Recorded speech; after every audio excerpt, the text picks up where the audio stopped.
नमस्कार मित्रांनो, आज आम्ही पहाटे पहाटे घरचे देव घेऊन जेजुरीच्या आणि तुळजापूरच्या दिशेने निघालो।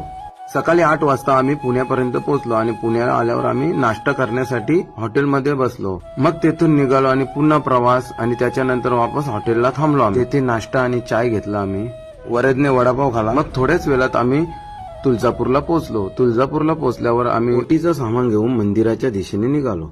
जसं पुढे जात होतं तसं आईच्या भेटीची ओढ खूपच वाढत होती। मंदिराच्या वरांड्यातील माहोल खूप वेगळा होता, एकदम मन प्रसन्न झालं। आता आम्ही आईच्या खूप जवळ होतो।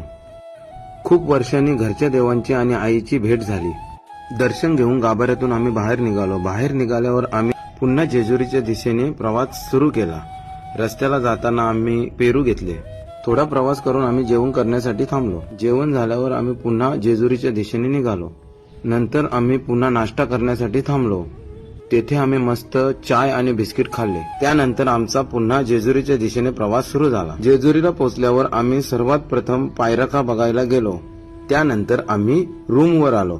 रूमवर आल्यावर सर्वात प्रथम आम्ही फ्रेश होऊन गडाच्या पायथ्याशी दर्शनासाठी गेलो। दर्शनासाठी गेल्यावर सर्वात प्रथम आम्ही गणपतीचं दर्शन घेतलं। त्यानंतर नंदी महाराजांचं दर्शन घेतलं। त्यानंतर पायथ्याशी प्रणाम करून आम्ही थोडी खरेदी केली।